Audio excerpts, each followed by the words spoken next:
Prepuce की सूजन, inflammation of prepuce, prepuce की सूजन क्या कहलाती है?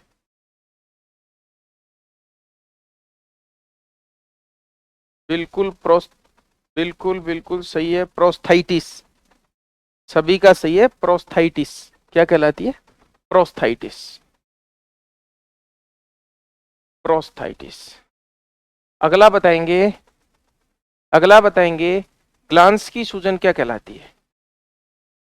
ग्लांस की सूजन क्या कहलाती है?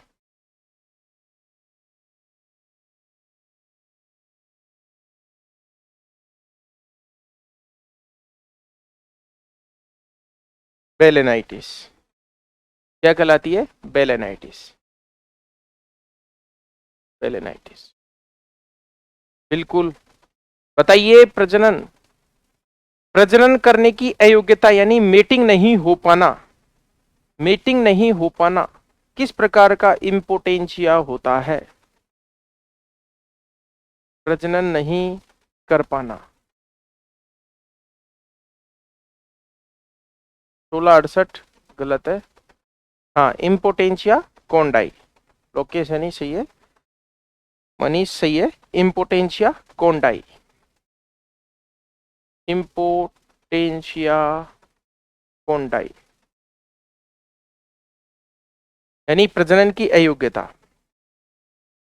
अगला क्वेश्चन बताएंगे, शुक्राणु के मध्य भाग में यानी जहां माइटोकॉन्ड्रिया होते हैं, इसमें घुमाव आ जाता है और इसमें घुमाव से एक दोष उत्पन्न हो जाता है, उस दोष को क्या बोलते हैं?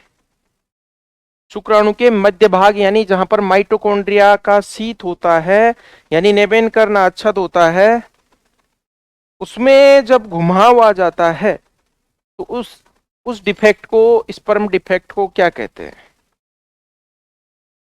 उसको कहते हैं भाई कॉर्क स्क्रू,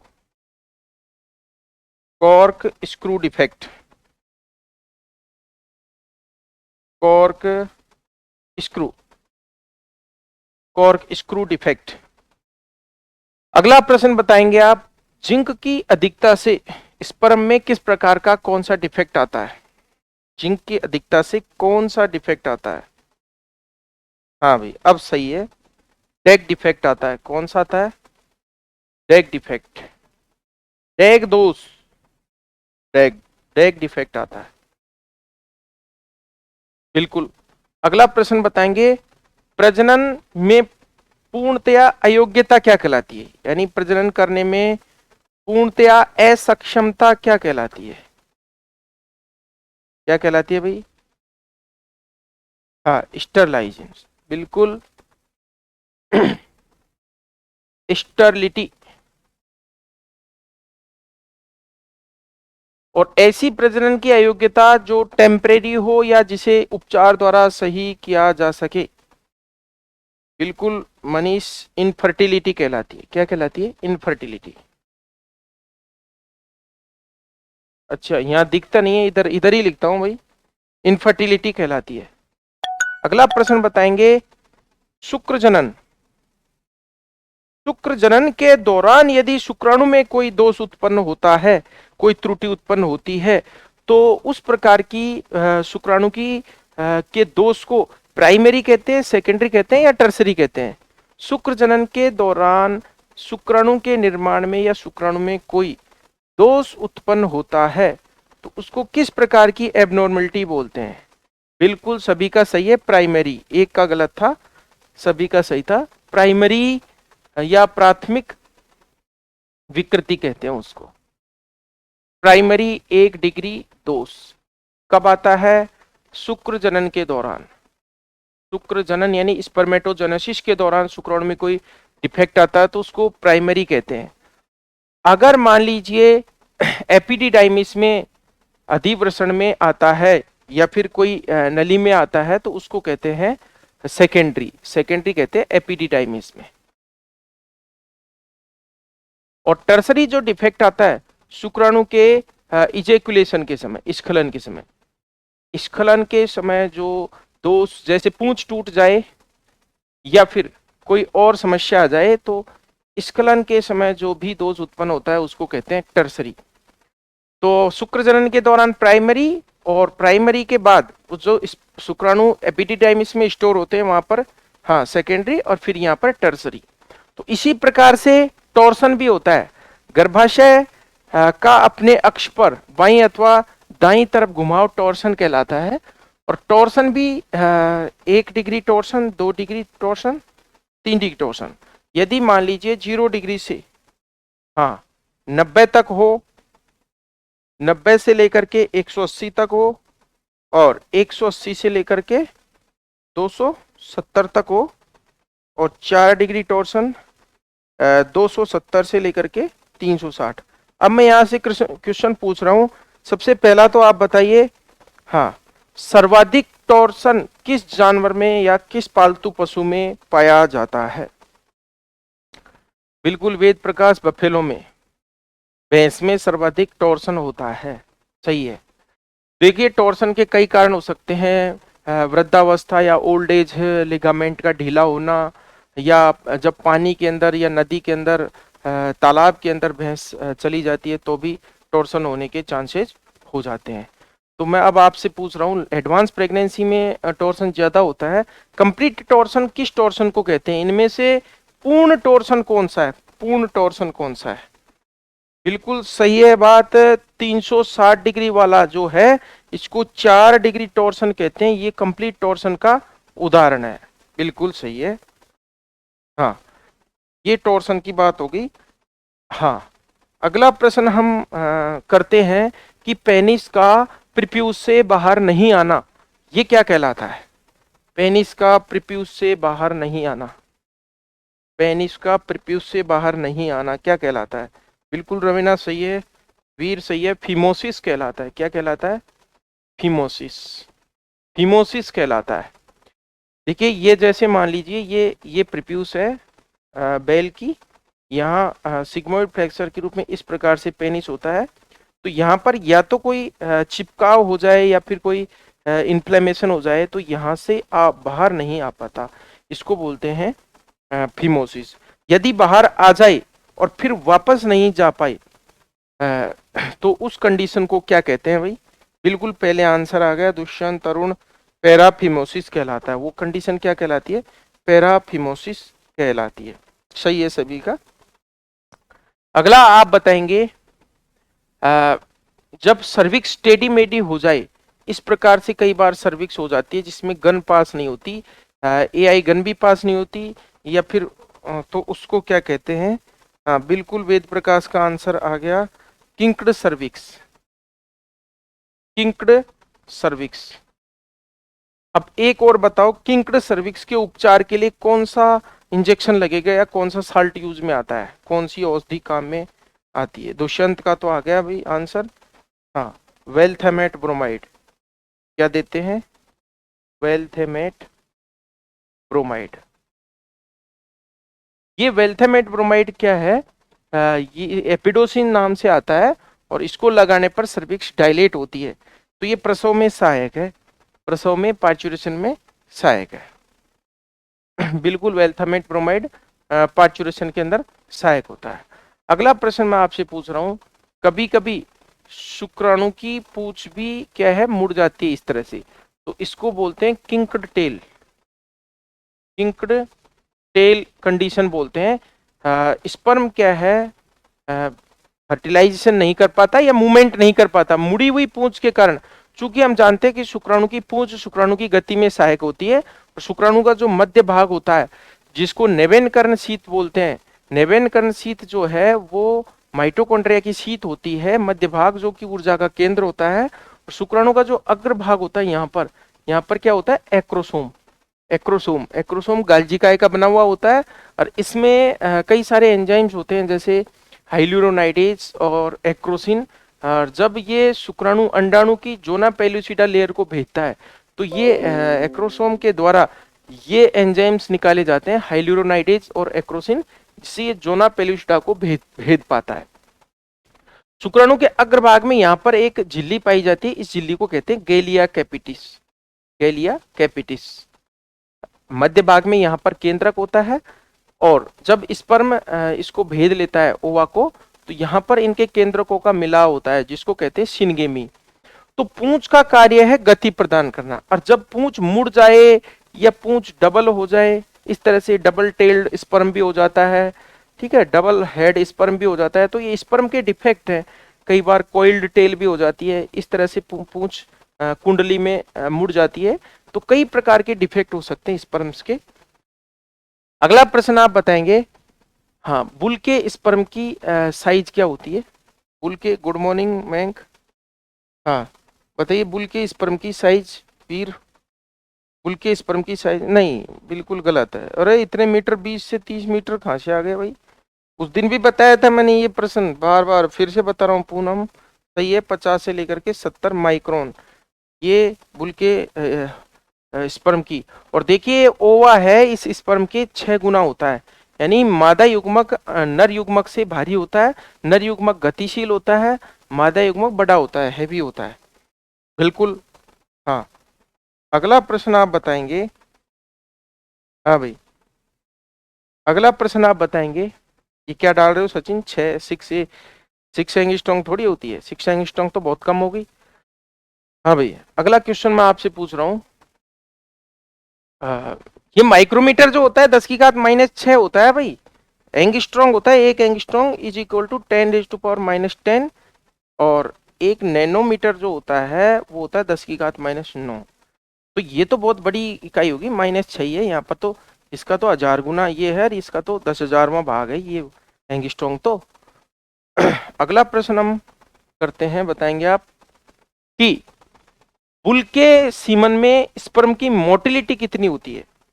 बुल के सीमन में स्पर्म की मोटिलिटी, गतिशीलता कितनी होती है भाई? सांड के सीमन में, मैं मोटिलिटी पूछ रहा हूँ, मैं मोटिलिटी पूछ रहा हूँ, गतिशीलता परसेंटेज में आती है, मैं सांद्रता नहीं पूछ रहा, मैं कंसंट्रेशन नहीं पूछ रहा। बिल्कुल 40 से 70% तक होती है, 40 से लेकर के 70% तक मोटिलिटी होती है, यानी मोटिलिटी का मतलब होता है गतिशीलता। हाँ बिल्कुल। अगला प्रश्न आप बताएंगे, शुक्राणु की गतिशीलता में कमी आ जाना क्या कहलाता है? शुक्राणु की गतिशीलता में कमी आ जाना क्या कहलाता है? गतिशीलता में कमी आ जाना क्या कहलाता है? आज क्या बात है, आज मैं सही है, एस्थेनोस्पर्मिया, एस्थेनो एस्थेनोस्पर्मिया, एस्थेनोस्पर्मिया। और ये नेक्रोस्पर्मिया किसने डाला है? नेक्रोस्पर्मिया का मतलब होता है मृत, नेक्रोस्पर्मिया का मतलब होता है सीमन के अंदर मृत शुक्राणु की उपस्थिति, मरे हुए शुक्राणु की उपस्थिति क्या कहलाती है? हाँ, यानी ज्यादा से ज्यादा डेड शुक्राणु होना नेक्रोस्पर्मिया। और एस्पर्मिया क्या होता है? एस्पर्मिया का मतलब होता है कंप्लीट एब्सेंस, एब्सेंस यानी अनुपस्थिति, एब्सेंस। ओलिगो का मतलब जानते हो आप? ओलिगो का मतलब आप जानते हो? हाँ, ओलिगो का मतलब कम, ठीक है। हाँ, हाइपर स्पर्मिया का जानते ही हो, हाइपर का मतलब अधिक। ये बातें मैंने पहले भी आपको बता दी यहाँ पर, हाँ बिल्कुल अधिक। गुड मॉर्निंग संजय, महेंद्र, हाँ सही है भाई। अगला अगला क्वेश्चन आप बताएंगे, बिल्कुल लक्ष्मण, हाइपो का मतलब कमी होता है। हाँ भाई, अगला क्वेश्चन आप बताएंगे, गर्भाशय में म्यूकस भर जाना, म्यूकस यानी श्लेष्मा, बहुत ज्यादा म्यूकस भर जाना क्या कहलाता है? Laxmikant Verma, good morning. Mucus भर जाना, म्यूकस यानी श्लेष्मा, मयंक नहीं भाई, पायोमेट्रा नहीं है, म्यूकस भर जाना म्यूकोमेट्रा, सचिन का सही है, म्यूकोमेट्रा, म्यूकोमेट्रा। गर्भाशय में बहुत ज्यादा मवाद भर जाना या पस भर जाना तो कहलाता है पायोमेट्रा, पायोमेट्रा। पायो की जगह आपको म्यूको करना है बस, पायोमेट्रा तो आप सभी जानते ही हैं। अगला प्रश्न आप बताएंगे, सीता भाटी गुड मॉर्निंग। अगला प्रश्न आप बताएंगे, बताइए प्रसव के बाद में जो स्राव निकलता है, कई दिनों तक बदबूदार गंदा स्राव निकलता है, बिल्कुल सही है, सभी का सही है। लोचिया कहलाता है, क्या कहलाता है? लोचिया कहलाता है। प्रसव के बाद कई दिनों तक जो वल्वा से जो स्राव निकलता रहता है, जो गर्भाशय से आता है, वो क्या कहलाता है? हाँ, लोचिया कहलाता है। अगला प्रश्न बताएंगे आप, एनेस्ट्रस जब हो जाता है, एनेस्ट्रस का मतलब होता है पशु का हीट में नहीं आना, तो एनेस्ट्रस का ट्रीटमेंट कौन सी औषधि से किया जाता है? कौन सी औषधि से किया जाता है एनेस्ट्रस? सामान्यतः जो औषधि,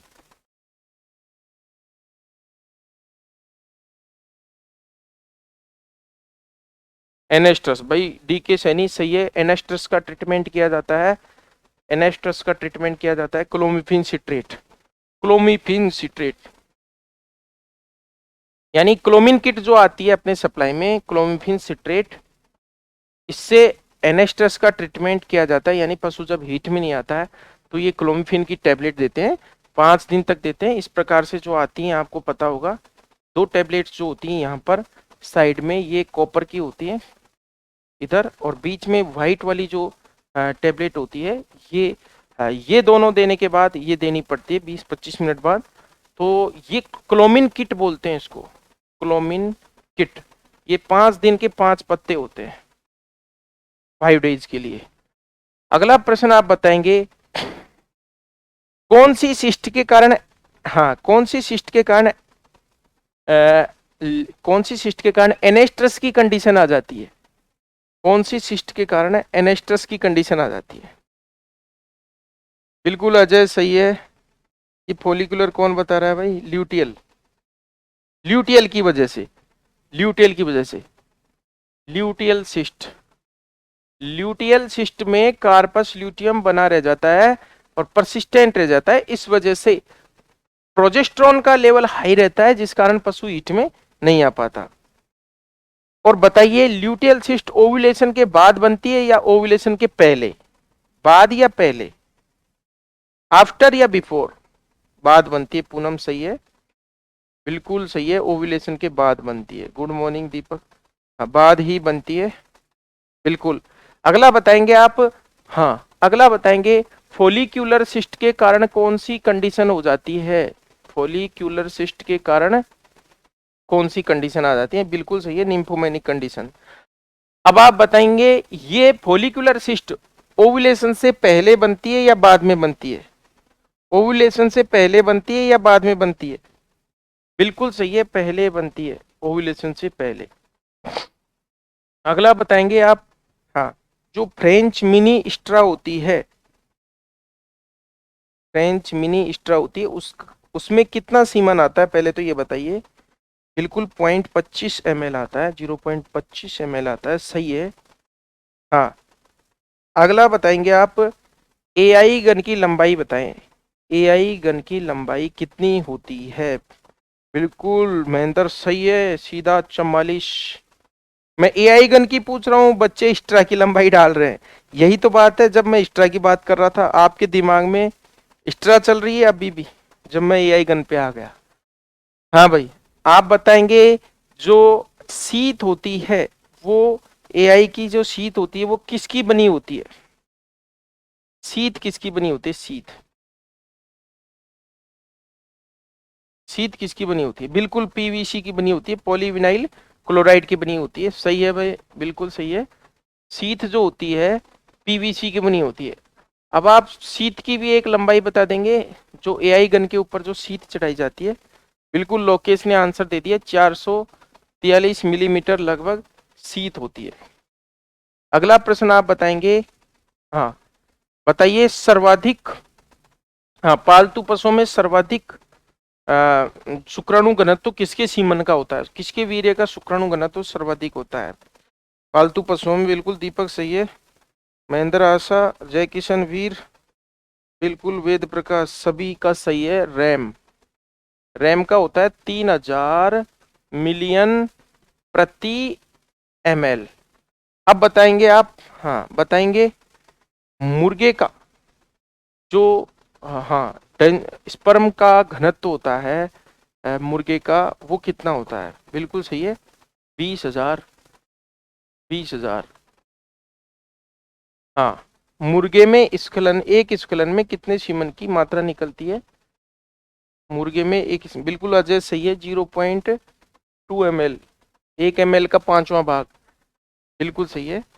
अगला प्रश्न बताएंगे, हाँ, सर्वाधिक सीमन, सर्वाधिक सीमन कौन से जानवर द्वारा स्खलित किया जाता है? हाँ भाई रवीना सचिन, सही है भाई। हाँ, बोर बोल सकते हैं आप या पिग बोल सकते हैं। जो नर सुअर होता है वो सबसे ज्यादा सीमन, हाँ बिल्कुल, लगभग 250 ml, बिल्कुल सही है, बोर। अब बताएंगे शुक्राणु घनत्व कितना होता है सुअर का, शुक्राणु घनत्व बता दीजिए आप, सुअर का शुक्राणु घनत्व। हाँ बिल्कुल, लगभग 250 के आसपास शुक्राणु घनत्व होता है बोर का। हाँ भाई, अगला बताएंगे सांड का शुक्राणु घनत्व बताएंगे, बुल का, बुल का शुक्राणु घनत्व बताएंगे, बिल्कुल सही है, 1200। हाँ भाई 1200, मैं बुल का पूछ रहा हूँ भाई, बफेलो बुल का नहीं पूछ रहा मैं। हाँ भाई, अगला बताएंगे, बिल्कुल, बुल में एक इजेकुलेशन में कितना समय लगता है? बुल में कितने समय में इजेकुलेशन हो जाता है? अरे भाई 63 दिन में तो शुक्राणु का निर्माण होता है, 1668। पूर्णमल 10 क्या मिनट, सेकेंड क्या? 10 मिनट में इजेकुलेशन होएगा? अरे फिर तो निपट गई सरकार। अरे फिर तो इतनी देर कौन रहने देता है? माउंटिंग में देखा नहीं क्या आपने, कभी माउंटिंग नहीं देखी क्या? माउंटिंग में कितना सा सेकंड्स का समय होता है। अरे दीपक 2 मिनट तक कौन रहने देगा ये। हाँ ये रहे 2 से 5 सेकंड, 2 से 5 सेकंड में स्खलन हो जाता है, हाँ इजेकुलेशन। अरे हम मीटिंग की बात कर रहे हैं, हम उसकी बात नहीं कर रहे, जो आप समझ रहे हो कि हम आर्टिफिशियल वेजाइना की बात नहीं कर रहे, ए बी मेथड की बात नहीं कर रहे, हम तो नेचुरल सर्विस की बात कर रहे हैं भाई। हाँ भाई संजय, आगे बताएंगे, सही है। तो बताइए एक स्खलन में बहुत कम समय लगा। हाँ, तो बताइए सांड के द्वारा एक स्खलन में कितना ml सीमन, कितना ml सीमन बुल के द्वारा, बुल के द्वारा कितना ml सीमन? बिल्कुल, हाँ 5 से लेकर के और 8 ml, सही है बिल्कुल। हाँ भाई सही है, हाँ 5 to 8। अगला बताएंगे, सबसे पहली एआई, एआई किसने की थी सबसे पहली भारत में? सिर्फ भारत की पूछ रहा हूँ, भारत में एआई सबसे पहले किसने की थी? संपत कुमार ने पैलेस डेयरी फार्म मैसूर में, और कब की थी? कब की थी भाई महेंद्र, कब की थी? हाँ भाई, हाँ 1939 में की थी, 1939 में की थी। अगला बताएंगे आप, जैसे मान लीजिए ये, हाँ ये LN2 जार है या क्रायोकैन है, इस क्रायोकैन में जो LN2 को मापते हैं ऊपर, ये इसकी गर्दन है, यहाँ से मापते हैं, एक स्केल से मापते हैं, उस स्केल को क्या कहते हैं? किस उपकरण के द्वारा LN2 की मात्रा ज्ञात की जाती है जार के अंदर, क्रायो जार के अंदर? बिल्कुल सही उत्तर आने लग गया, इसको बोलते हैं डिप स्टिक, डिप स्टिक। कम से कम कितना, जो नॉर्मल जार होते हैं उनमें कम से कम कितना सेंटीमीटर इसका होना चाहिए? बिल्कुल 15 सेंटीमीटर होना चाहिए। 15 सेंटीमीटर इसलिए होना चाहिए क्योंकि हम जानते हैं स्ट्रा की जो लंबाई होती है 133 mm होती है, और आपको पता है 133 mm का मतलब 13.3 सेंटीमीटर हो गया। थोड़ा सा ज्यादा हम LN2 का लेवल रखेंगे, ताकि जो इसके अंदर जो गोबलेट होते हैं, ये तो इस प्रकार से तो कैनिस्टर, ये तो नेक होती है इसकी, और यहाँ पर इस प्रकार से कैनिस्टर लगे रहते हैं, इस प्रकार से, और इन कैनिस्टर्स के अंदर क्या होते हैं? गोबलेट, और गोबलेट के अंदर होती है स्ट्रा। तो इस प्रकार से ये डूबे रहते हैं, इसके अंदर डूबे रहने चाहिए भाई। ये है गोबलेट के अंदर क्या होता है, हाँ बिल्कुल गोबलेट के अंदर होता है। अरे भाई अब क्या डाल रहा है लक्ष्मण, 0.2 तो गया, बहुत पुराना हो गया। अगला आप बताइए, एआई किस विधि से सामान्यतः की जाती है? एआई की विधि आपको बतानी है, पशुओं में एआई किस विधि से की जाती है? बिल्कुल पूर्णमल रेक्टोवेजाइनल मेथड से की जाती है, सही है। सर्विक्स कौन डाल रहे हैं? रेक्टोवेजाइनल मेथड द्वारा की जाती है। रेक्टोवेजाइनल का मतलब हो गया रेक्टम में हाथ डालेंगे और वेजाइनल मेथड से जो गन पास करके और सर्विक्स को मिड सर्विक्स के अंदर जो है सीमन डिपोजिशन कर देते हैं। अगला प्रश्न आप बताएंगे, फ्रक्टोलाइसिस इंडेक्स किसके लिए किया जाता है टेस्ट? फ्रक्टोलाइसिस इंडेक्स, फ्रक्टोलाइसिस इंडेक्स देखिए शुक्राणु के द्वारा, हाँ शुक्राणु के द्वारा स्पर्म के लिए, शुक्राणु के द्वारा फ्रक्टोज शर्करा को ऊर्जा के रूप में उपयोग में लिया जाता है। और जब स्खलन हो जाता है तो उस चूंकि स्पर्म मोटाइल होता है तो उसको ऊर्जा चाहिए। अब उसको ऊर्जा मिलती है फ्रक्टोज शर्करा से। तो शुरुआत में जो स्खलन होता है उस समय सीमन के अंदर फ्रक्टोज की जो डेंसिटी होती है, फ्रक्टोज की मात्रा होती है वो ज्यादा होती है। धीरे धीरे फ्रक्टोज घटती जाती है समय के साथ साथ, और फ्रक्टोज जितनी कम होती जाती है इसका मतलब है शुक्राणु के पास अब ऊर्जा कम बची हुई है। इसी शर्करा का उपयोग करके और शुक्राणु मोटाइल होता है, गति करता है। धीरे धीरे फ्रक्टोज खत्म हो जाती है, वैसे वैसे मोटिलिटी घटती जाती है। अगला प्रश्न आप बताएंगे, सर्वाधिक फ्रक्टोज किस जानवर के सीमन में होती है? किस पशु के सर्वाधिक? बिल्कुल सही है, बुल। बुल के सीमन में सर्वाधिक हाँ फ्रक्टोज होती है। अगला आप बताएंगे, ओवी स्कैन नाम का उपकरण है, ओवी स्कैन, ओवी स्कैन उपकरण, इसका उपयोग किसमें होता है? ओवी स्कैन नाम के उपकरण का उपयोग किसमें होता है? किस काम में आता है?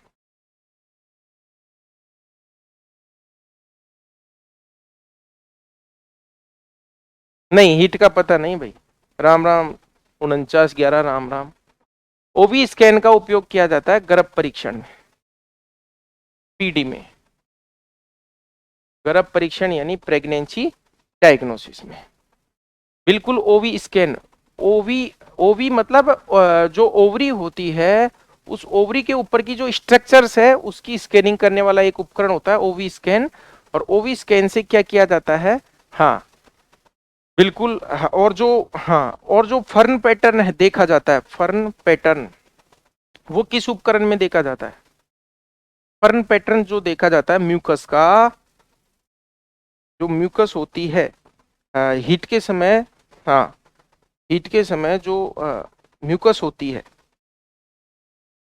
उस म्यूकस की फर्न पैटर्न किस उपकरण के द्वारा देखा जाता है? अरे किसी को ही नहीं आता। अरे भाई क्रिस्टोस्कोप, क्रिस्टोस्कोप, ये तो शायद आपके प्रैक्टिकल में भी है। आजकल एक उपकरण चला है उसके ऊपर म्यूकस ले ली जाती है और जब प्रॉपर हीट में यानी ओव्यूलेशन का समय होता है तब उसमें उस म्यूकस में फर्न का पैटर्न दिखाई देता है। हाँ भाई, अगला प्रश्न आप बताएंगे। हाँ भाई, अगला, हाँ ये तो क्रिस्टोस्कोप हो गया। अगला प्रश्न आप बताएंगे, हाँ स्ट्रिप कप टेस्ट किसके लिए किया जाता है? Strip cup test, strip cup test किसके लिए? बिल्कुल सही है, मेस्टाइटिस के लिए किया जाता है, मेस्टाइटिस के लिए किया जाता है। हाँ भाई, एक, हाँ थोड़ा सा घुमा करके क्रायो प्रोटेक्टेंट का उदाहरण बताओ। Cryo protectant, cryo, cryo protectant, बिल्कुल सभी का सही है, ग्लिसरॉल। देखिए क्रायो प्रोटेक्टेंट वे पदार्थ होते हैं जिनको सीमन डाइल्यूटर के साथ या सीमन डाइल्यूटर में डाला जाता है। वीर्य तनुकारक सीमन डाइल्यूटर जो कि सीमन की क्वांटिटी को बढ़ाता है। और इस स्पर्म को क्रायोजेनिक जो टेम्परेचर होता है, क्रायोजेनिक टेम्परेचर का मतलब लिक्विड नाइट्रोजन का तापमान -196 डिग्री सेंटीग्रेड, हाँ, या 320 डिग्री फॉरेनहाइट माइनस में, ये जो टेम्परेचर होता है इस टेम्परेचर पर शुक्राणु को जीने की क्षमता प्रदान करता है, यानी क्रायो प्रिजर्वेशन में सहायक है। शुक्राणु को बहुत ही कम तापमान पर कोल्ड शॉक से बचाता है। ठीक है, तो क्रायो प्रोटेक्टेंट क्या करता है? कोल्ड शॉक से बचाता है स्पर्म को। इसके साथ साथ प्रश्न बताएंगे आप, सबसे ज्यादा काम में आने वाला वीर्य तनुकारक यानी सीमन डाइल्यूटर कौन सा है? सबसे ज्यादा बिल्कुल एग योक सिट्रेट है। एग योक सिट्रेट सबसे ज्यादा काम में आता है। अब इसमें प्रश्न बताएंगे, इस योग के अंदर एक लेसिथिन होता है, लेसिथिन। ये लेसिथिन क्या काम करता है? हाँ, एग योग सिट्रेट EYC जिसको बोलते हैं शॉर्ट में, ये इसमें ये लेसिथिन का क्या काम करता है? ये प्रोटेक्शन करता है शुक्राणु की, क्या करता है? प्रोटेक्शन। बफरिंग का नहीं भाई, बफरिंग के रूप में तो सिट्रेट डालते हैं, सिट्रेट करता है बफर का कार्य, और लेसिथिन क्या करता है? शुक्राणु की क्या करता है? सुरक्षा करता है, प्रोटेक्शन करता है, सुरक्षा। हाँ भाई, अगला प्रश्न बताएंगे, प्रसव के समय होने वाले पेट दर्द को क्या कहते हैं? प्रसव के समय होने वाले पेट दर्द को क्या कहते हैं? बिल्कुल, वेरी गुड, लेबर पेन कहते हैं। पेट दर्द को कहते हैं लेबर पेन, लेबर पेन, बिल्कुल सही है, लेबर पेन कहते हैं। हाँ, बहुत अच्छी बात है। अगला, बुल जो होता है वो सबसे अच्छा प्रजननशील किस उम्र में होता है? बुल की प्रजननशीलता सबसे अच्छी किस उम्र में होती है? बिल्कुल अजय कुमार सही है, 6 से 7 साल की उम्र में सांड की प्रजननशीलता सबसे अच्छी होती है। हाँ भाई, अगला आप प्रश्न बताएंगे। हाँ बिल्कुल सही है सभी का। एक रोपट्रस नाम का उपकरण होता है, रोपट्रस, रोपट्रस का उपयोग किसमें किया जाता है? रोपट्रस का उपयोग किसमें किया जाता है? रोपट्रस, हाँ छींकी बोलते हैं मनीष, सही है छींकी, बिल्कुल सही है, प्रोलैप्स में किया जाता है, बिल्कुल प्रोलैप्स, या जिसको हम कह सकते हैं कास्टिंग ऑफ विदर्स या कास्टिंग ऑफ बेड, उसमें किया जाता है किसका उपयोग? रोपट्रस, रोपट्रस को बोलते हैं छींकी, इसको बोलते हैं छींकी बोलते हैं। हाँ भाई, तो ये आपके लगभग गायनेकोलॉजी के क्वेश्चंस लगभग पूरे हो गए। अब हम जनरल क्वेश्चंस पूछेंगे आज आपसे बाकी के टाइम में, और फिर कल से मेडिसिन शुरुआत करेंगे। तो कुछ प्रश्न बताएंगे आप, सामान्य प्रश्न बताएंगे। विश्व का प्रथम वेटनरी स्कूल कौन सा था और कब खुला था? विश्व का प्रथम वेटनरी स्कूल, जी के कर बाद में करेंगे भाई। हाँ भाई, फार्मा भी ले लेंगे, फार्मा में कोई टेंशन नहीं है। लॉयंस फ्रांस, एक भी सब्जेक्ट नहीं छूटेगा, टेंशन मत करो। हाँ कोशिश करेंगे। 1762 में खुला था लॉयंस, कौन सा? लॉयंस, और कहा? फ्रांस, फ्रांस, बिल्कुल सही है। अगला प्रश्न बिल्कुल सही है, 1762 में विश्व का पहला वेटनरी स्कूल खुला था, और ये कौन सी बीमारी को देखते हुए खोला गया था? ये कैटल प्लेग को, कैटल प्लेग, जो पशु माता जिसको हम बोलते हैं, पशु माता, या जिसको बोलते हैं रिंडर पेस्ट, रिंडर पेस्ट। देखिए ये प्रश्न, ये शब्द भी बहुत कंफ्यूजन वाला है। माता, वैसे माता का मतलब पॉक्स होता है जैसे काउ पॉक्स, ये अलग होती है। रिंडर पेस्ट को हम पशु माता बोलते हैं, या कैटल प्लेग बोलते हैं। तो इस बीमारी से बचाव के लिए 1762 में क्या खोजा गया था? क्या खोला गया था? हाँ, अगला बिल्कुल, अब हाँ चली गई, भारत से चली गई है, सही है बिल्कुल बात। अगला प्रश्न बताएंगे, डॉयल्स डिजीज किसे कहते हैं? डॉयल्स डिजीज किसे कहते हैं? डॉयल्स डिजीज किसे कहते हैं? बिल्कुल सही है, रानीखेत को डॉयल्स डिजीज कहते हैं।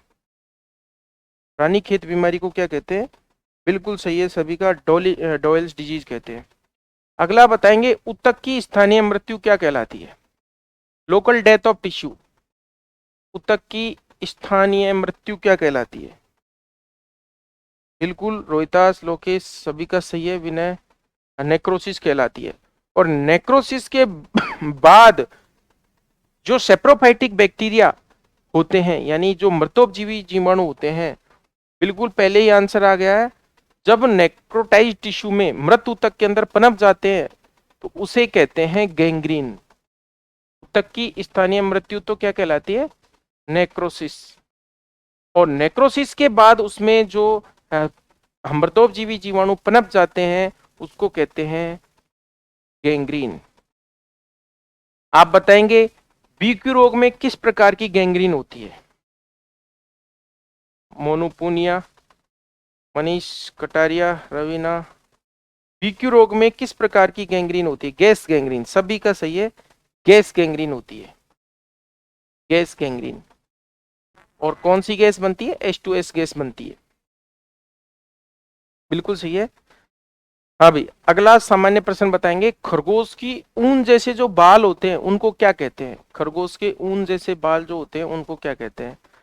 बिल्कुल, बहुत अच्छी बात है, फर कहते हैं, फर कहते हैं। खरगोश के जो ऊन जैसे बाल होते हैं वो क्या कहलाते हैं? हाँ, फर कहलाते हैं। अगला सामान्य प्रश्न बताएंगे, रेबीज के टीके की खोज किसने की थी? रेबीज के टीके की खोज किसने की थी? रेबीज के, बिल्कुल, बहुत अच्छी बात है सभी का, लुईस पाश्चर। बहुत अच्छा क्वेश्चन है ये दोनों ही सिंपल क्वेश्चन है लेकिन। हाँ, अगला बताएंगे आप, Peterson nerve block, Peterson nerve block किसके लिए करते हैं? पीटरसन नर्व ब्लॉक किसके लिए करते हैं? आंख के ऑपरेशन के लिए पीटरसन नर्व ब्लॉक करते हैं, सही है भाई, आई के ऑपरेशन के लिए। अगला प्रश्न बताएंगे आप, हाँ अगला प्रश्न बताएंगे आप, पेशी संकुचन का रिकॉर्ड किस उपकरण द्वारा किया जाता है? पेशी संकुचन का रिकॉर्ड, हाँ बताइए, कायोग्राफ, हाँ काइमोग्राफ या हाँ मायोग्राम, काइमोग्राफ। अगला प्रश्न आप बताएंगे, श्वसन के विभिन्न आयतन किस उपकरण द्वारा मापे जाते हैं? विभिन्न श्वसनीय आयतन, श्वसनीय आयतन किससे मापे जाते हैं? बिल्कुल मनीष कटारिया, थोड़ा नीचे लिखूं महेंद्र? हाँ, श्वसन के विभिन्न आयतन नापे जाते हैं स्पाइरोमीटर, स्पाइरोमीटर द्वारा। बताइए, कोशिका की ऊर्जा मुद्रा या शरीर की ऊर्जा मुद्रा किसे कहते हैं? बताइए भाई, एटीपी को शरीर की या कोशिका की ऊर्जा मुद्रा कहते हैं, सही है भाई। अगला सामान्य प्रश्न बताएंगे, 1 किलोग्राम टीडीएन, थोड़ा न्यूट्रिशन का आ गया, कितनी डाइजेस्टिबल एनर्जी के बराबर होता है? ये भी इंपॉर्टेंट प्रश्न है, 1 किलोग्राम टीडीएन कितनी डाइजेस्टिबल एनर्जी के बराबर होता है? कितनी किलो कैलोरी डाइजेस्टिबल एनर्जी के बराबर होता है? नहीं भाई सतीश, ये होता है अपने, इसका मतलब आपने अपनी बुक के इंपोर्टेंट पॉइंट्स नहीं पढ़े, वन लाइनर्स, उसमें है ये 4.4 किलो कैलोरी डाइजेस्टिबल एनर्जी के बराबर होता है। अगला बताएंगे आप, राजकीय कुक्कुटशाला, राजकीय कुक्कुटशाला कहाँ है? राजस्थान में राजकीय कुक्कुटशाला कहाँ है? हाँ भाई, ये है खातीपुरा में, जहां पर लो इनपुट टेक्नोलॉजी के तहत, खातीपुरा जयपुर, खातीपुरा मतलब जयपुर, लो इनपुट टेक्नोलॉजी के तहत जो चूजे उपलब्ध कराए जाते हैं गरीब परिवारों के लिए, चूजों का वितरण किया जाता है, यहाँ खातीपुरा से किया जाता है। हाँ भाई, अगला प्रश्न आप बताएंगे, किस जानवर को मिल्क मशीन कहा जाता है? भारत में किस जानवर को मिल्क मशीन कहा जाता है? लालाराम शर्मा डॉक्टर। हाँ भाई, हाँ भैंस को कहा जाता है, भैंस को कहा जाता है मिल्क मशीन भाई। हाँ, रेगिस्तान का फ्रीज कहा जाता है बकरी को। हाँ, और परजीवियों का अजायब घर कहा जाता है भेड़ को, गरीब की गाय कहा जाता है बकरी को, और गरीब आदमी का मोबाइल बैंक कहा जाता है, बिल्कुल सही है, भेड़ को। चलता फिरता एटीएम किसे कहा जाता है? हाँ, भेड़ को। चलता फिरता एटीएम किसे कहा जाता है? भेड़ को। अगला प्रश्न आप बताएंगे, शुक्राणु को किस स्टेन से रंगा जाता है, किस अभिरंजक से रंगा जाता है जिससे मृत और जीवित का पता लगता है? बिल्कुल इयो नीला नहीं भाई, इयोसिन निग्रोसिन, इयोसिन निग्रोसिन स्टेन से। बताइए, इयोसिन निग्रोसिन स्ट्रेन से शुक्राणु को रंगने पर कौन सा शुक्राणु गुलाबी रंग का हो जाता है? मृत या जीवित? मृत। बिल्कुल, जो मृत या डेड स्पर्म होता है वो कैसा हो जाता है? गुलाबी रंग का हो जाता है। Dead sperm. हाँ भाई। अगला बताएंगे, कितने परसेंट शुक्राणु घनत्व से कम होने पर उस सीमन को एआई के काम में नहीं लेते हैं? बिल्कुल 50% से अगर हाँ ज्यादा मृत हो या जीवित हो, बात एक ही है, उसको हम काम में नहीं लेते। कौन सा सीमन बहुत अच्छा माना जाता है? अच्छा माना जाता है यदि उसमें शुक्राणु कितने परसेंट जिंदे हों तो उसे, बिल्कुल 70% से हाँ ज्यादा होता है वो तो एआई के लिए अच्छा माना जाता है, और अगर 80% से ज्यादा जीवित हो तो वो बेस्ट है। लेकिन इतना संभव नहीं हो पाता 80% से ज्यादा जीवित शुक्राणु, हाँ ये संभव नहीं हो पाता। अगला बताएंगे, हाँ, सीमन में रक्त आना, सीमन में ब्लड आना, सीमन में स्खलन के समय ब्लड आना क्या कहलाता है? हाँ अजय का सही है भाई, हिमेटोस्पर्मिया कहलाता है। क्या कहलाता है? हिमेटोस्पर्मिया, हिमेटोस्पर्मिया कहलाता है। क्या कहलाता है? हिमेटोस्पर्मिया। बिल्कुल। अगला प्रश्न बताएंगे आप, हाँ, पालतू पशुओं में सबसे ज्यादा फीड कॉस्ट किस जानवर की होती है? फीड कॉस्ट, फीड कॉस्ट बताएंगे। सुअर की। बिल्कुल सुअर की। कितनी होती है भाई फीड कॉस्ट सुअर की? बिल्कुल 70 से 75% पिग की जो होती है, लगभग 75% क्या होती है? Feed cost. फीड कॉस्ट का मतलब कुल खर्चे में खाने पर जो खर्चा होता है उसे कहते हैं फीड कॉस्ट। और हाँ, और वो होती है ड्रेसिंग परसेंटेज। तो फीड कॉस्ट और सुअर की जो ड्रेसिंग परसेंटेज होती है वो लगभग बराबर होती है। ड्रेसिंग परसेंटेज मतलब मांस की मात्रा ड्रेसिंग परसेंटेज कहलाती है। अगला प्रश्न बताएंगे आप, हाँ सही है, विश्व दुग्ध दिवस, विश्व दुग्ध दिवस कब मनाया जाता है? क्या बात है मनीष, सबको याद है। हाँ 1 जून, 1 जून है विश्व दुग्ध दिवस। हाँ ज्यादातर को याद है, आने वाला है। हाँ अगला बताएंगे आप, हाँ भाई अगला बताएंगे आप। बिल्कुल 1 जून, 1 जून को क्या कहा जाता है? विश्व, जो वर्गीज कुरियन, हाँ हाँ नेशनल वाला है 26 नवंबर को। अगला प्रश्न बताएंगे आप, ग्लाइकोजन सबसे ज्यादा किसकी पेशियों में होती है? सबसे ज्यादा ग्लाइकोजन किसकी मांसपेशियों में होती है? बिल्कुल घोड़े की मांसपेशियों में होती है। हॉर्स की मांसपेशियों में सबसे ज्यादा ग्लाइकोजन होती है। अगला आप, हाँ नेक्स्ट प्रश्न है, हीमोग्लोबिन में आयरन किस अवस्था में होता है? हीमोग्लोबिन में आयरन किस अवस्था में होता है? बिल्कुल सभी का सही है, Fe+2 यानी फेरस की अवस्था। और मायोग्लोबिन में आयरन किस अवस्था में होता है? मायोग्लोबिन में, मायोग्लोबिन में, हाँ भाई सभी का सही है, मायोग्लोबिन में Fe+3 के रूप में होता है। तो बताइए, सबसे ज्यादा मायोग्लोबिन वर्णक किसकी पेशियों में पाया जाता है? हाँ भाई, पालतू पशुओं में हॉर्स, घोड़े की मांसपेशियों में, घोड़े की मांसपेशियों में सबसे ज्यादा क्या पाया जाता है? बिल्कुल मायोग्लोबिन पाया जाता है, और इसी वजह से घोड़ा एक मजबूत जानवर होता है। इसकी पेशियों में ऑक्सीजन की कमी कम आती है या नहीं आ पाती है। अगला प्रश्न बताएंगे आप, रोमांथी पशुओं को वीएफए से कितनी एनर्जी मिलती है? वोलेटाइल फैटी एसिड से कितने % ऊर्जा मिलती है? रूमिनेंट पशुओं को वोलेटाइल फैटी एसिड से कितनी ऊर्जा मिलती है? हाँ, लगभग सभी का सही है। कुल ऊर्जा की 70% ऊर्जा, 70% ऊर्जा मिलती है वोलेटाइल फैटी एसिड से।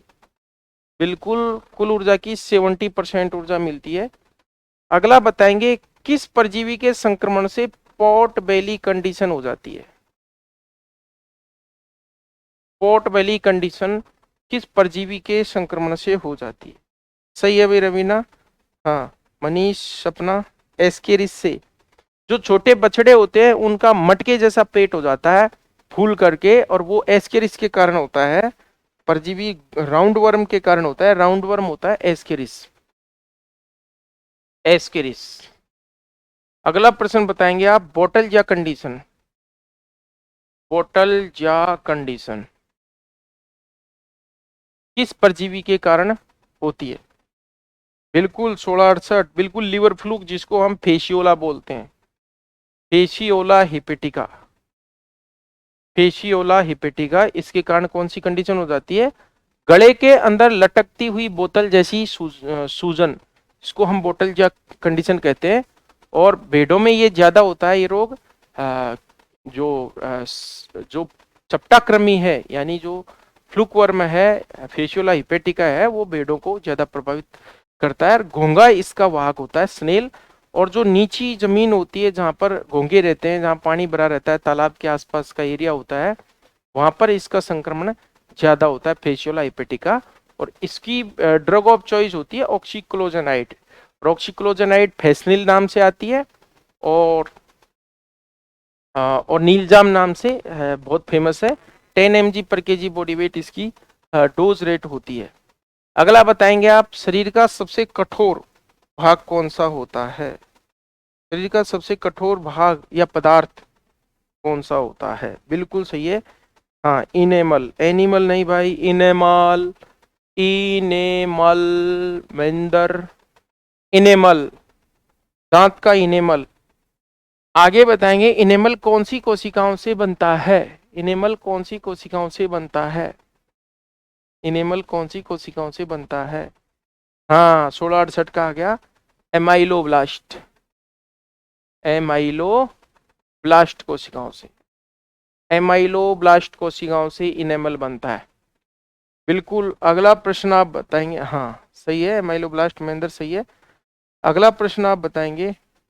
हाँ, शरीर का सबसे कठोर ऊतक कौन सा है? शरीर का सबसे कठोर ऊतक कौन सा है? हड्डी, बिल्कुल सही है, बोन। बोन यानी हड्डी। हड्डी एक कंकालीय ऊतक होता है, जो कि संयोजी ऊतक का एक प्रकार होता है। अस्थि शरीर का सबसे कठोर ऊतक होता है। बताइए, किस ऊतक में रक्तवाहिनियां नहीं पाई जाती? किस ऊतक में रक्तवाहिनियां नहीं पाई जाती? नहीं भाई, लसिका में तो, लसिका तो बनता ही उससे छन करके। हाँ सही है, उपकला के अंदर। हाँ भाई। अगला बताएंगे, उपकला ऊतक में। अगला प्रश्न बताएंगे, कौन सा ऊतक विसरण द्वारा पोषण प्राप्त करता है? ऊतक का कौन सा ऊतक विसरण द्वारा, डिफ्यूजन द्वारा, विसरण द्वारा पोषण प्राप्त कौन सा करता है? कार्टिलेज करता है भाई, कार्टिलेज। कार्टिलेज यानी जो उपास्थि होती है, उपास्थि किससे प्राप्त करती है? पोषण, पोषण। जबकि एपिथेलियम जो होती है, एपिथेलियम तो ये मीजोग्लिया, जो इसके नीचे जो लाइनिंग होती है, जिस संयोजी ऊतक के जस्ट ऊपर, उससे प्राप्त करती है। जो म्यूकोपॉलीसेकेराइड की जो लेयर होती है, हाँ, आधार कला, जिसको बेसमेंट मेम्ब्रेन बोलते हैं, इससे पोषण प्राप्त करती है। अगला प्रश्न बताएंगे, क्यूबोनी परीक्षण। क्यूबोनी परीक्षण किसकी गर्भावस्था की जांच के लिए किया जाता है? क्यूबोनी परीक्षण किसकी गर्भावस्था की जांच के लिए किया जाता है? बिल्कुल दिनेश। हाँ, रोहितास, घोड़ी, घोड़ी की गर्भावस्था का परीक्षण है।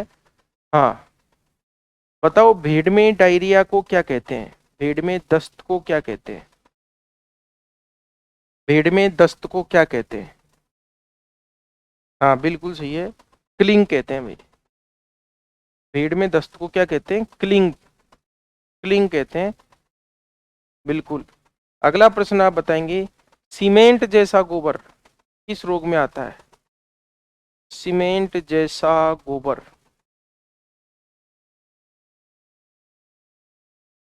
बिल्कुल साल्मोनेलोसिस में आता है सीमेंट जैसा गोबर। हाँ भाई।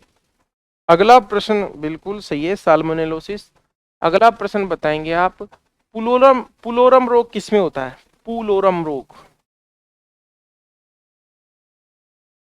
पुलोरम रोग किसमें होता है?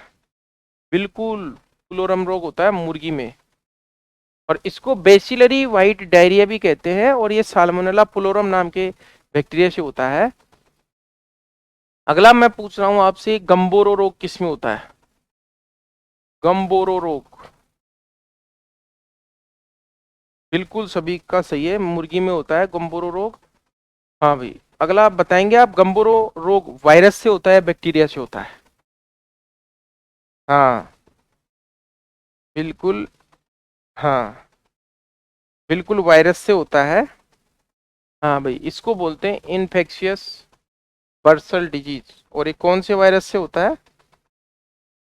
हाँ भाई, अरे बिरना वायरस से होता है ना ये, बिरना वायरस से होता है, इन आईबीडी कहते हैं इसको, कम्बोरो डिजीज को। और ये जीवाणु से होता है, ये जीवाणु से होता है, और ये विषाणु से होता है। इतना तो आपको ध्यान रखना है, मैं कोई ज्यादा डीप में नहीं जा रहा। हाँ भाई। अगला प्रश्न आप बताएंगे, एक ग्रेन में कितने एमजी होते हैं? एक ग्रेन में कितने एमजी होते हैं? एक ग्रेन में कितने एमजी होते हैं? पूर्णमल, महेंद्र, हाँ भाई, डीके, मोनू, रोहितास, बिल्कुल 65 एमजी होते हैं। एक ग्रेन में 65 एमजी होते हैं। और एक ग्राम में, एक ग्राम में कितने ग्रेन होते हैं?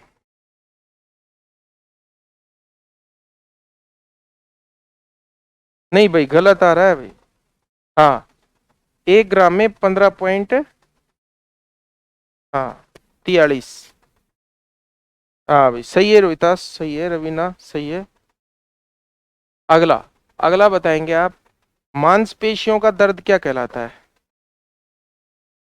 मांसपेशियों का दर्द क्या कहलाता है? मांसपेशियों, मसल्स का पेन, मसल्स का पेन।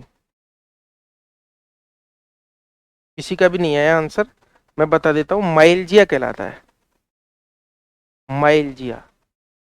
एलजिया का मतलब होता है, एलजिया का मतलब होता है पेन, माइल्जिया। हाँ भाई। अगला प्रश्न आप बताएंगे, मांसपेशियों की सूजन बता दीजिए, सूजन, मांसपेशियों की सूजन क्या कहलाती है? बिल्कुल लक्ष्मण का आ गया, मायोसाइटिस, मायोसाइटिस कहलाती है, मायोसाइटिस। आशा का आ गया, सही है भाई। अगला प्रश्न आप बताएंगे, हाँ बताइए, नाभि रज्जु की सूजन क्या कहलाती है? नाभि रज्जु, नाभि रज्जु की सूजन क्या कहलाती है? हाँ लगभग सभी का सही आ गया, मुझे पता था। नाभि रज्जु की सूजन कहलाती है ओम्फेलाइटिस, ओम्फेलाइटिस, नाभि रज्जु की सूजन ओम्फेलाइटिस। बताइए, ग्रसनी में कितने छिद्र पाए जाते हैं? हेरिंग्स में कितने छिद्र पाए जाते हैं? बिल्कुल सभी का सही है, 7 छिद्र किसमें होते हैं? ग्रसनी में। अगला बताएंगे आप, डायफ्राम में कितने छिद्र होते हैं? डायफ्राम में कितने छिद्र होते हैं? बिल्कुल सभी का सही है, 3 छिद्र होते हैं डायफ्राम में।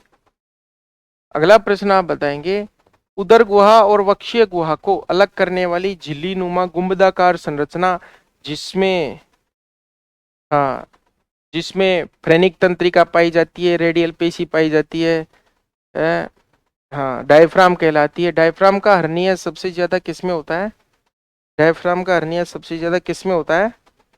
बिल्कुल, भैंस में डायफ्राम का हर्निया सबसे ज्यादा होता है, भैंस में डायफ्राम का हर्निया सर्वाधिक होता है।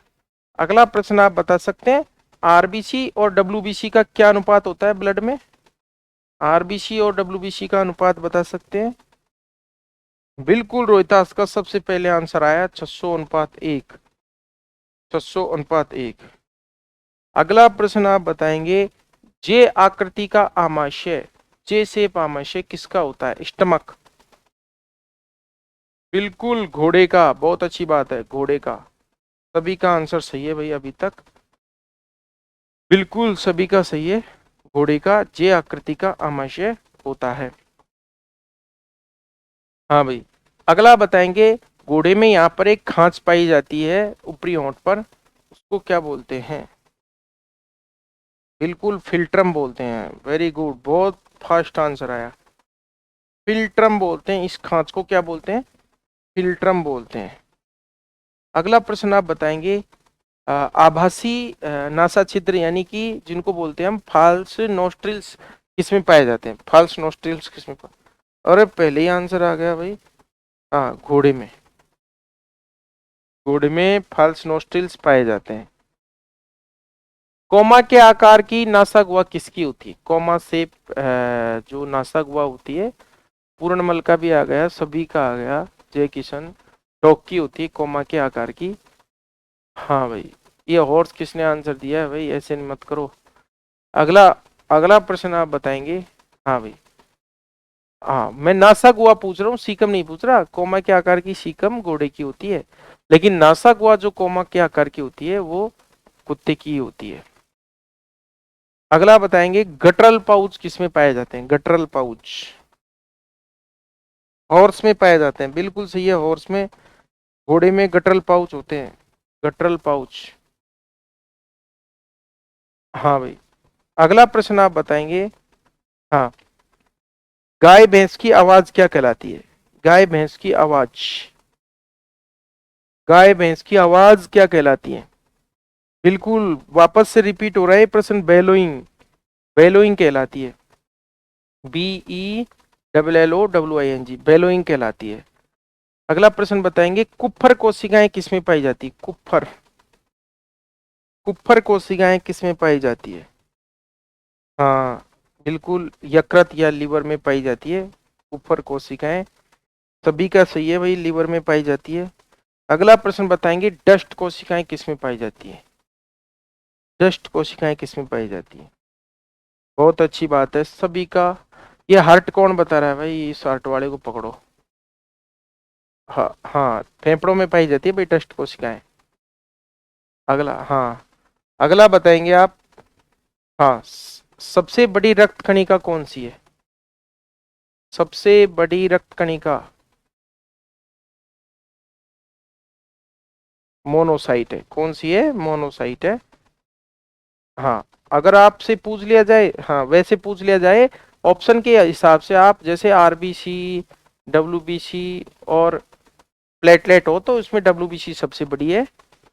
और अगर ऐसे पूछ लिया जाए तो अगर मोनोसाइट ऑप्शन में हो तो आपको मोनोसाइट करना है, सबसे बड़ी डब्ल्यूबीसी मोनोसाइट होती है। लेकिन हाँ, अगर ऑप्शन में, ऑप्शन के हिसाब से आपको करना है इसको। अगला प्रश्न बताएंगे, सबसे छोटी रक्त कणिका कौन सी होती है? सबसे छोटी रक्त कणिका कौन सी होती है? बिल्कुल प्लेटलेट्स होती है, प्लेटलेट्स होती है। डिम्बाणु। बताइए, सबसे ज्यादा मात्रा में पाई जाने वाली इम्यूनोग्लोबुलिन कौन सी होती है? अजय कुमार आ गया, बताओ भाई, कौन सी इम्यूनोग्लोबुलिन सबसे ज्यादा पाई जाती है? IgG, IgG immunoglobulin G. सबसे, हाँ, सबसे बड़ी इम्यूनोग्लोबुलिन कौन सी है? सबसे बड़ी, सभी का सही है, इम्यूनोग्लोबुलिन एम। हाँ भाई, बताइए, बिल्कुल सही है सभी का। बताइए, बी लिम्फोसाइट की सतह पर, बी लिम्फोसाइट की सतह पर पाई जाने वाली इम्यूनोग्लोबुलिन कौन सी है? बिल्कुल सही है, आईजीडी। सरफेस, इसको सरफेस एंटीबॉडी या सतही प्रतिरक्षी कहा जाता है। बताइए स्रावी प्रतिरक्षी किसे कहते हैं? Secretary antibody. स्रावी प्रतिरक्षी किसे कहते हैं? स्रावी प्रतिरक्षी किसे कहते हैं? हाँ बिल्कुल सही है, इम्यूनोग्लोबुलिन ए को। यानी दूध, आंसू, लार आदि में कौन सी पाई जाती है? IgA पाई जाती है। अगला बताएंगे आप, सर्वाधिक अणुभार किसका होता है? सर्वाधिक अणुभार किस इम्यूनोग्लोबुलिन का होता है? बिल्कुल IgM, इम्यूनोग्लोबुलिन M का अणुभार सबसे ज्यादा होता है। बिल्कुल। बताइए कौन सी इम्यूनोग्लोबुलिन पेंटामर बनाती है, यानी 5 अणु जुड़ जाते हैं, पेंटामर बनाती है। बिल्कुल सपना, पूनम, अजय, रोहितास, हेमंत, सभी का सही है। हाँ, इम्यूनोग्लोबुलिन एम, बिल्कुल सभी का सही है। अगला प्रश्न आप बताएंगे, सबसे छोटी इम्यूनोग्लोबुलिन बताइए, सबसे छोटी इम्यूनोग्लोबुलिन कौन सी है? IgG, सभी का है। सबसे ज्यादा और सबसे छोटी IgG है। हाँ, नेक्स्ट क्वेश्चन आप बताएंगे। बिल्कुल। अगला प्रश्न आप बताएंगे, बताइए कौन सी रक्त कणिकाएं इन इम्यूनोग्लोबुलिन्स को बनाती है? कौन सी रक्त कणिकाएं इन इम्यूनोग्लोबुलिन्स को बनाती हैं? कौन सी लिम्फोसाइट है भाई? लिम्फोसाइट भी बताओ। B lymphocyte. कौन सी? B lymphocyte. सपना, अनिल, बी लिम्फोसाइट कौन सी बनाती है? B lymphocyte, B lymphocyte. अगला बताएंगे आप। हाँ, अगला बताएंगे, प्लाज्मा कोशिकाएं, प्लाज्मा कोशिकाओं का केंद्र कैसा होता है? प्लाज्मा जो कोशिकाएं होती हैं, जो संयोजी ऊतक में होती हैं, उनका केंद्र कैसा होता है? बिल्कुल बैलगाड़ी के पहिए जैसा होता है। अगला प्रश्न बताएंगे, बिल्कुल बैलगाड़ी जैसे पहिया। अगला प्रश्न बताएंगे, बैलगाड़ी के पहिए जैसा कोशिकांग कौन सा होता है?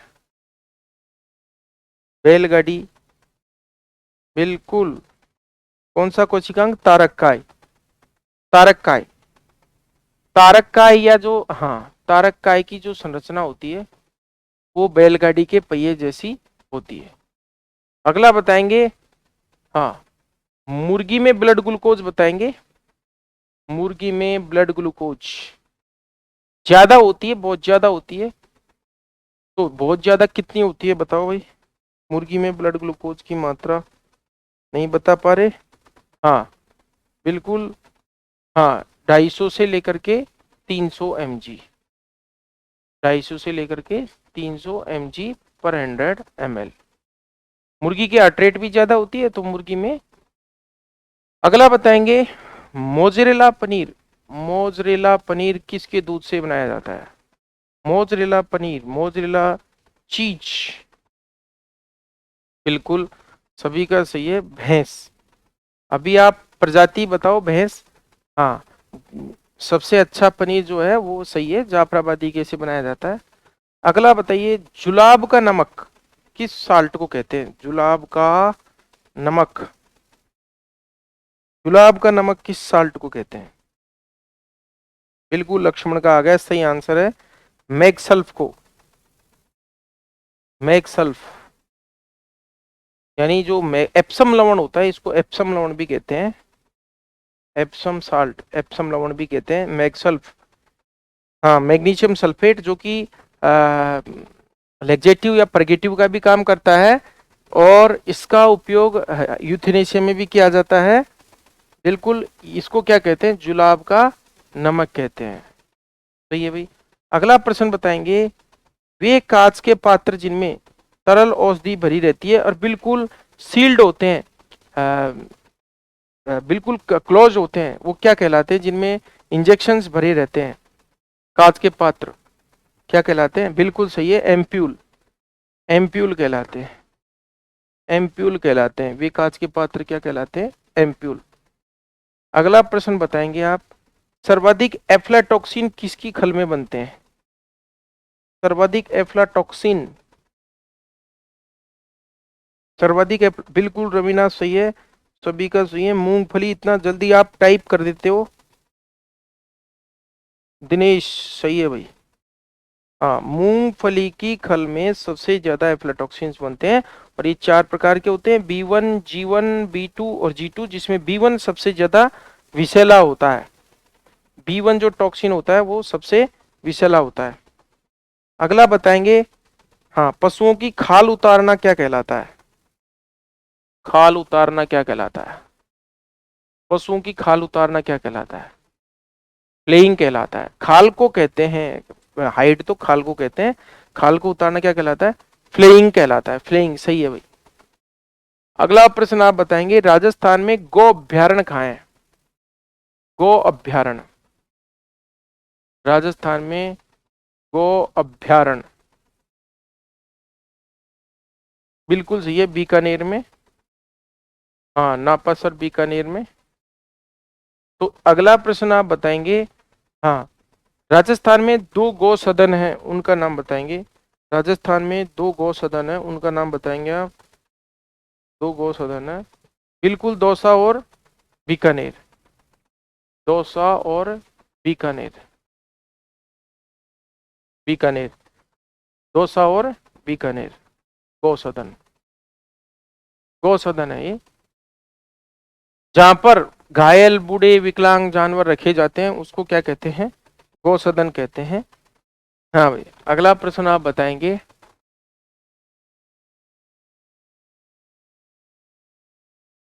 हाँ, दौसा और बीकानेर। अगला प्रश्न बताएंगे आप, क्या गौशाला की गायों से दूध प्राप्त किया जा सकता है? क्या गौशाला की गायों को उत्पादक बनाया जा सकता है? यस या नो में जवाब दो। बिल्कुल बनाया जा सकता है, आप दूध भी प्राप्त कर सकते हो। अर्थात आप धार्मिक हिसाब से और उत्पादन के हिसाब से भी आप, बिल्कुल सही है, गौशाला में गाय रख सकते हो, प्रोडक्टिव बना सकते हो, इसमें कोई रोक टोक नहीं है। अगला बताएंगे आप, हाँ भाई, रोक्यू फर्ट पनीर, एक पनीर है रोक्यू फर्ट पनीर, ये किसके दूध से बनता है? रोक्यू फर्ट पनीर, ये दोनों ही पनीर इंपोर्टेंट है, बिल्कुल सही है, गोट, बकरी के दूध से रोक्यू फर्ट पनीर बनती है। हाँ, महेंद्र सही है। अब प्रश्न बताओ, शरीर की सबसे, पशु के शरीर की सबसे बड़ी मांसपेशी बताओ। शरीर की सबसे बड़ी मांसपेशी कौन सी है? पशु के शरीर की सबसे बड़ी मांसपेशी कौन सी है? बिल्कुल, रोहितास का आंसर आ गया, हेमंत का आ गया, लॉन्गिशिमस डोरसाई है। लॉन्गिशिमस, लॉन्गिशिमस डोरसाई, डोरसाई, कौन सी पेशी? लॉन्गिशिमस डोरसा। ये बैक में होती है, पीठ में, यहां से लेकर के पीछे तक की जो पेशी होती है सबसे बड़ी होती है पशु के शरीर की, लॉन्गिशिमस डोरसाई। अगला प्रश्न आप बताएंगे, मुर्गी के शरीर की सबसे लंबी हड्डी कौन सी है? मुर्गी के शरीर की सबसे लंबी हड्डी कौन सी है? मुर्गी की बताओ भाई, मुर्गी के शरीर की सबसे लंबी अस्थि कौन सी है? बिल्कुल सही है, टीबियो टार्सल। टीबियो फिबुला नहीं भाई, टीबियो टार्सल। टार्सल और टीबिया हड्डी जुड़ करके मुर्गी के शरीर की सबसे लंबी हड्डी बनाती है, टीबियो टार्सल। अगला बताएंगे आप, मुर्गी की जो खोपड़ी होती है वो मोनोकोंडाइलिक होती है या डाइकोंडाइलिक? एम या डी लिखना है आपको। मोनोकोंडाइलिक होती है या डाइकोंडाइलिक होती है? बिल्कुल सही है, सभी का मोनोकोंडाइलिक होती है मुर्गी की जो, हाँ, हाँ, बिल्कुल सही है। बताइए, लिगामेंट की सूजन क्या कहलाती है? लिगामेंट की सूजन क्या कहलाती है? सभी का सही है, डेस्माइटिस कहलाती है। डेस्माइटिस कहलाती है। लिगामेंट की सूजन क्या कहलाती है? डेस्माइटिस कहलाती है। अगला बताएंगे आप, टेंडन की सूजन क्या कहलाती है? टेंडन की सूजन क्या कहलाती है? बिल्कुल, टीनाइटिस कहलाती है। टीनाइटिस कहलाती है, टीनाइटिस, सभी का सही है, टीनाइटिस, टीनाइटिस कहलाती है। अगला बताएंगे आप, टेंडन में खिंचाव क्या कहलाता है? टेंडन में खिंचाव क्या कहलाता है भाई? हाँ, स्ट्रेन कहलाता है, स्ट्रेन नहीं इस, हाँ। अगला बताएंगे लिगामेंट में खिंचाव क्या कहलाता है, लिगामेंट में, लिगामेंट में खिंचाव क्या कहलाता है, स्प्रेन कहलाता है, यानी मोच या स्प्रेन कहलाता है। हाँ भाई, बताएंगे शरीर की सबसे बड़ी हड्डी कौन सी है, पशु शरीर की सबसे बड़ी हड्डी कौन सी है, फीमर, वेरी गुड, फीमर। अरे ये प्रश्न तो सभी को आता होगा। फीमर शरीर की सबसे बड़ी एवं भारी हड्डी है, इसको राउंड बोन भी कहते हैं, ह्यूमरस और फीमर को, हाँ राउंड बोन भी कहते हैं, आगे की और नीचे की ओर झुकी हुई होती है। अच्छा महेंद्र को दिखाई नहीं देता कि तेरे फोन में प्रॉब्लम है भाई, नीचे लिख देता हूँ, चलो। अब बताओ आप, हाँ शरीर की सबसे कठोर हड्डी बताओ, शरीर की सबसे कठोर अस्थि बताओ, शरीर की सबसे, बिल्कुल पीट्रस टेम्पोरल, पीट्रस टेम्पोरल हड्डी शरीर की सबसे कठोर हड्डी है। समझ गए भाई, पीटी से समझ गए, पीट्रस टेम्पोरल। हाँ अगला बताएंगे आप, दांत और जबड़े की हड्डी के बीच का जो जोड़ होता है, दांत और जबड़े की हड्डी, जबड़े की अस्थि के बीच का जोड़ क्या कहलाता है, दांत और जबड़े की अस्थि की, बिल्कुल क्या बात है, सभी का है गोम्फोसिस। अगला बताएंगे, यहाँ पर जो दो प्रवर्ध पाए जाते हैं जिनको हम कॉर्नुअल प्रवर्ध कहते हैं, ये कॉर्नुअल प्रवर्ध कौन सी हड्डी पर होते हैं, कॉर्नुअल प्रवर्ध कौन सी हड्डी पर होते हैं, बिल्कुल फ्रंटल हड्डी के पश्च पृष्ठ भाग में दो प्रवर्ध होते हैं, इनको क्या कहते हैं, हाँ कॉर्नुअल प्रवर्ध कहते हैं, इन पर सींग लगा होता है। और सींग किसका बना होता है, सींग बना होता है किरेटिन का, खोल होता है। इस सींग की खोल के उतरने को क्या कहते हैं, कौन सा घाव कहते हैं, एवल्जन, वेरी गुड सभी का, रवीना, हाँ विनय, माता दीन आ गया, हाँ भाई एवल्जन कहलाता है, रोहितास पूर्ण एवल्जन कहलाता है, सींग की खोल का उतर जाना क्या कहलाता है, एवल्जन।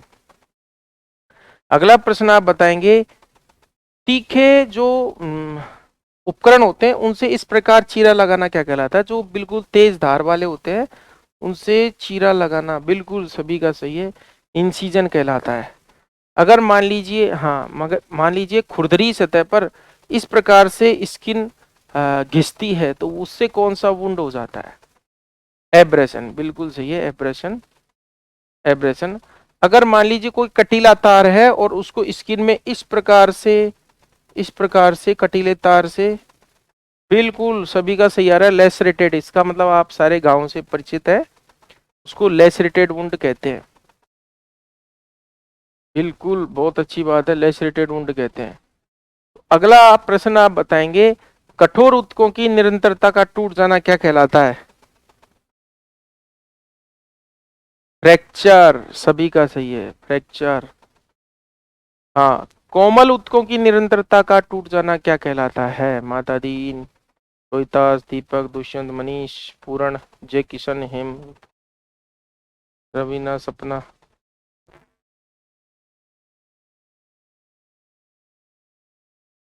टाइम, गई लाइट भाई,